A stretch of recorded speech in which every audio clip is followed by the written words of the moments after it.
From the roar of the crowd to the roar of the engine, this is Pit Pass.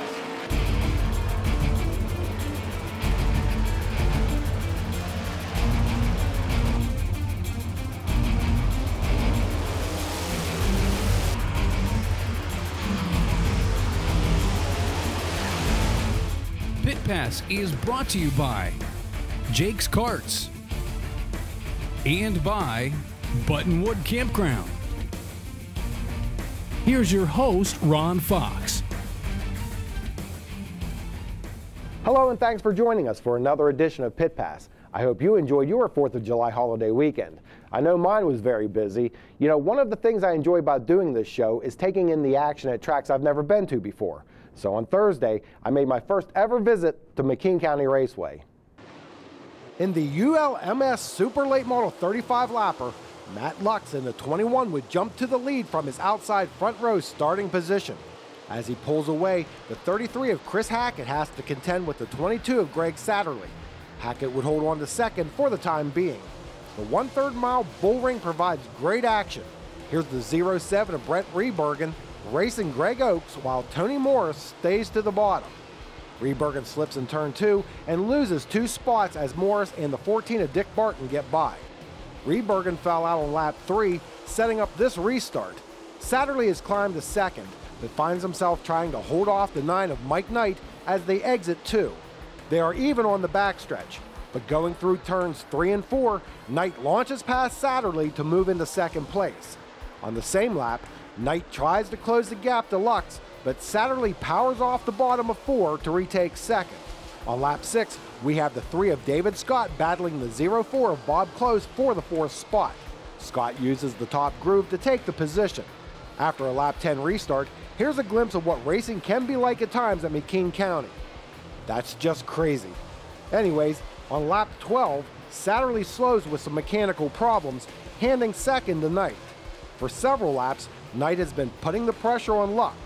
As they go through 3 and 4, they narrowly miss the spinning car of Dane Burns. Knight uses the opportunity to squeeze past Lux for first. No caution. By lap 25, Lux has regained the top spot and Knight slows, ending his chances of victory. On lap 28, Hackett and Boone Briggs are vying for second when contact between them sends Briggs spinning. This allows Scott to move up to second. However, it's Matt Lux's night to shine as he takes his second win of the season at McKean County. Matt, you've had some bad luck this season. Did you throw that mojo on those guys that are trying to chase you down? Well, I kind of hope it's the start of a different second half of the season. We have had a lot of bad luck, and you know, this is definitely a good start to after the 4th of July and go for it for the end of the year. No surprise seeing you in victory lane here. How much do you like this track? I like the configuration of it. It's been, I'd say it's rough one night, smooth another night. So if they could get that figured out, I mean, this track would be great to race on. It's fun track, it's tight track, you know, and so far we've had a pretty good car every time we've been here. So I like it. We just need to get some bumps worked out.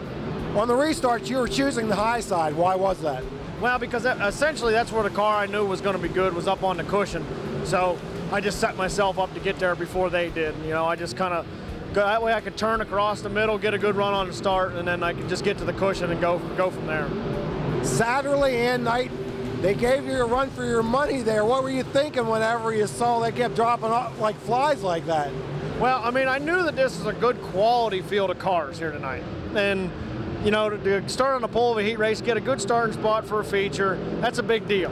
Now you got all these guys behind you that got ideas in their head. And, I mean, I'm sitting up there thinking, all right, where are they coming from? And I could see on the scoreboard all these guys were changing positions and stuff. So I knew somebody was going to find something and have a shot at me. I was having a little trouble there at the end, about like 10 laps to go. I was losing my left rear tire, so I was just kind of hanging on. But like I said, I think I had the preferred line enough just to hang on. So, what were you thinking when you saw that car spinning right in front of you? Either this one's going to hurt or he's going to get out of the way because I'm going to push him out of the way. Because, I mean, it was right in the heat of the battle. Mike Knight was on the bottom there trying to get underneath me.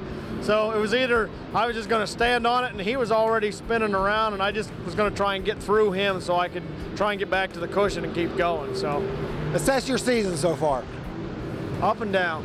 up and down. I mean, we've had a lot of bad luck at the beginning, and then we had a good little roll there. We won 2 in a row, and we thought things were going pretty good. Well, then we had a pretty bad accident down at Central a couple months ago, and that made us step back and reassess everything. And we finally just got our new car back together, and this is our second or third night on that car, and so it just feels good that we did it right, put it together right, and it's all good to go, and we can go from there. So it's Matt Lux picking up the check for $4,500, followed by David Scott, Bob Close, Boom Briggs, and Dick Barton. We will have more highlights from McKean County Raceway later in the show. Still ahead, more dirt late model action. The 3 state Flyers paid a visit to Bedford Speedway on Friday. And later on, it's the traditional Yankee Doodle 50 at Central PA Speedway. Pit Pass returns after this.